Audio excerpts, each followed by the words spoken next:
Okay, how we doing, folks? Rich Van Tassel with you. Boy, do I need a haircut, but we are talking the NBA today, doing a little NBA in depth, and what we're going to talk about, of course, following last night's game where Isaiah Thomas dropped 44 again, had another big time fourth quarter, is Isaiah Thomas's potential at the MVP this season. Of course, for most of the year, if not all of the season, the discussion has been between Russell Westbrook and James Harden. Looking at Westbrook's numbers right now, 30.7 points, 10.4 assists, 10.3 or 10.4 rebounds, 10.3 assists. So certainly the triple double average, the points he's averaging, taking over, and he's leading the team in steals too with over 1.5. Taking over for the departure of Kevin Durant, wanting it badly. His numbers are certainly there. We'll get into Westbrook as we will everyone else in just a moment. We're going to talk James Harden, look at his numbers first. Want to put all the numbers out there and then move forward from there. James Harden, 28.4 points, 8.2 rebounds, 11.5 assists. So those assist numbers are very impressive, of course. Westbrook was leading the team as Harden is leading the team in rebounds. James Harden, nothing of note in the steal department as far as being the leader. He is averaging 1.44 steals per game, so not bad. The leader is Trevor Ariza with 1.9, and he's a little over 15% below Russell Westbrook in that regard. Now moving on to Isaiah Thomas, 29.7 points, 6.4 assists. His rebounds, of course, are low at 2.7. Isaiah Thomas, of course, is 5'9". So that's one of the areas that you have to look at Isaiah Thomas as opposed to everyone else. He's much lower in the rebounds, of course, and he's lower in the assists than both of these guys who are averaging in the double figures.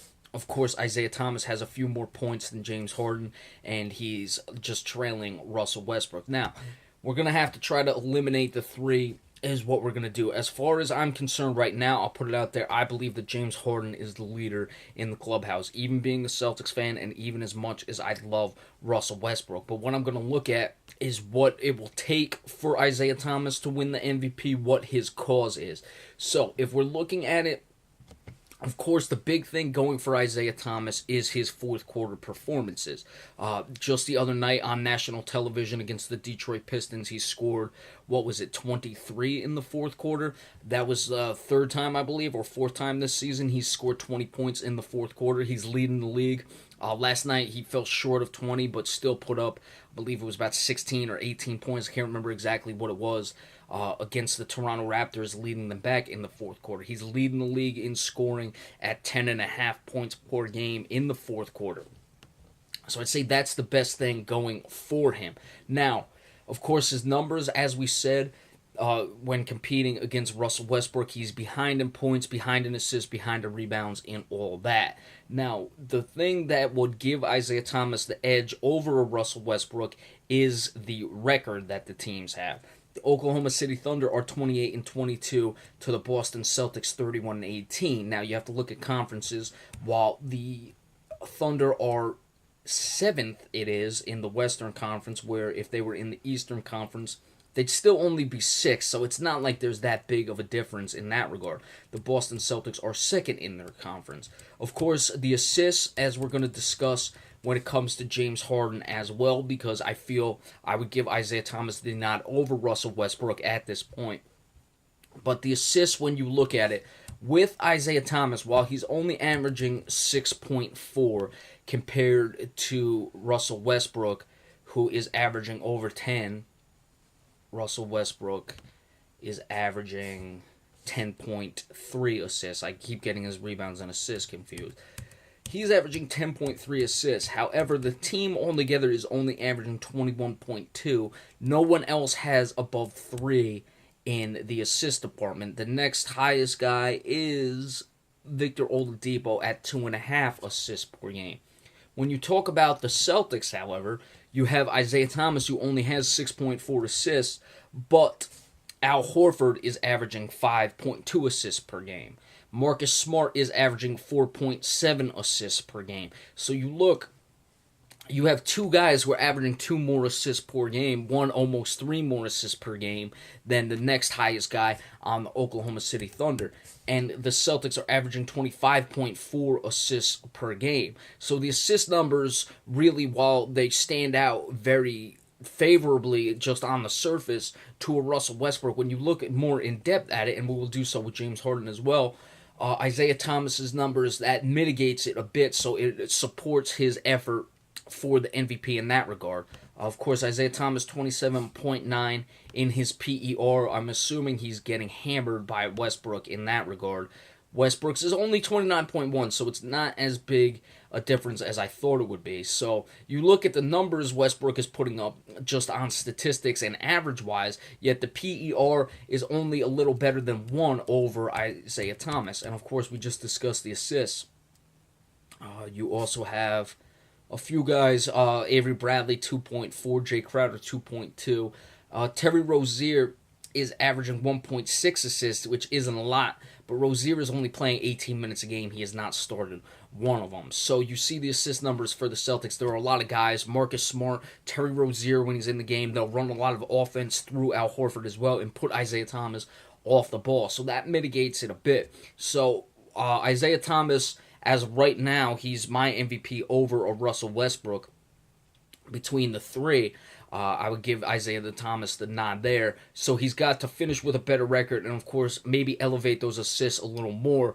But as of right now, I give Isaiah Thomas the edge over Russell Westbrook. As far as when it comes to James Harden, who I'd say is 1 compared to Isaiah Thomas being 2. You look, Isaiah Thomas, 29.7 points per game to 28.4, so he's a little shy of a point and a half better than James Harden in the points. That's certainly working to his benefit. The rebounds, 8.2, same thing with Russell Westbrook. It's not close. We can't really compare rebounds in that regard. James Harden, the 11.5 assists. Now, as we discussed with Russell Westbrook, looking at it, the teams are very similar in their overall assists per game, 25.6 for the Rockets to 25.4 for the Celtics. The second highest assist per game guy is much better than the second highest for the Oklahoma City Thunder. It's Patrick Beverley of the Houston Rockets, 4.4. But after that, no one is above 3, and the next highest is Eric Gordon, a backup shooting guard, at 2.8. As, of course, as we just discussed, we went over the numbers. You have 4.7 for Marcus Smart in the assists, and what was it, 5.2 for Al Horford. The PER, 27.4 for James Harden, 27.9 for Isaiah Thomas, so he does have a bit of an edge there. The reason I'm giving it to James Harden is the team has the better record, and his assist numbers, while mitigated a bit, as we discussed the same thing with the Celtics, there are a few more guys handling the ball. Harden does have more assists, and of course he has the better record in what is a tougher conference. And there's a guy 4.4 with Patrick Beverley averaging the assists. But God, now I'm looking at that PER. You got to give Isaiah Thomas the at least an edge in that regard, and he's certainly right in it. So Isaiah Thomas has a shot. Now, what's it going to take for him, in my opinion, to be able to overcome James Harden? 29.7 points. He's got to get that above 30 points, of course. If Harden goes over 30, that's one thing, but he's got to at least finish better in the points department and get that above 30 points per game. I don't think he'll be able to get his assists above 7. If he's able to do that, that would be nice. Isaiah Thomas also doesn't have the steals. That's a big difference between the two of them as well that I forgot to mention. Isaiah Thomas isn't even averaging 1 steal per game. He's averaging just under 8.5 or 0.85 steals per game. So got to get that elevated as well. I don't know if he can get it to above 1. Isaiah Thomas, for his lack of defense, I don't think he's as bad of a defender as people give him out. But then again, James Harden plays 0 defense. At least Isaiah Thomas tries. But steals are not something that he should have a problem with. The minutes, 34.4 for Isaiah Thomas. For James Harden, it's 36.4. Russell Westbrook might be over 40. I would have to assume he is the leader when it comes to minutes between the three of them. Only 34.6, so I'm a little surprised there. So the numbers in the minute-wise are very comparable. I'm shocked. I figured Russell Westbrook would be about 42 minutes per game. But something to keep an eye on. So Isaiah Thomas has got to continue with these fourth quarter performances. That will carry him. He'll obviously need more nationally televised games. He had that huge performance against the Pistons the other night on national television. That was big. Last night's game was a great game between the Toronto Raptors. They came back. Of course, LeBron James. I figured they started doing these Saturday night games just to put LeBron James on more, and yet he's on Wednesday against the Minnesota Timberwolves. Last night's game, had it been on national television, I certainly think that would have helped Isaiah Thomas a lot more. But it's really not as far off as it would seem. It's really just these enormous, monstrous games that Harden and Westbrook are putting up. And it's not like Thomas isn't doing it. I mean, he just has gone for 40 in back-to-back games. He had the 52-point game. But you look overall, these 50-point triple-doubles, Russell Westbrook triple-double after triple-double after triple-double. Those are the things that's hurting Isaiah Thomas. So if people actually just focus on the numbers, when you look at it in the aggregate, take everything out of it and just look at the statistics, Isaiah Thomas really is right there. But those are the things he'll need to do to get James Harden. He'll have to finish with a better points per game. I think he'd have to elevate above 30 points. Certainly if he continues with this clip, he will be able to do so. Hopefully he can try to get those assists to over 7 per game, get his steals to 1, and of course continue with the fourth quarter scoring. More exposure in the fourth quarter will help Isaiah Thomas, but it's certainly right there for him. Alright, so we're of course going to continue on with the NBA moving forward into the weekend. We have the Super Bowl picks coming up for you. Got to give you the MVPs. For the NFL, all that stuff, Defensive Player of the Year, Coach of the Year, got to give you the rest of the awards since they're doing them late this year. Be sure to stay tuned for that as well. Going to start doing more NBA in-depths, get back to the player focuses, all that, of course, once the Super Bowl ends, we move right in to NBA for the rest of the way. So be sure to stay tuned for that moving on, and we will see you later. Thank you all so much.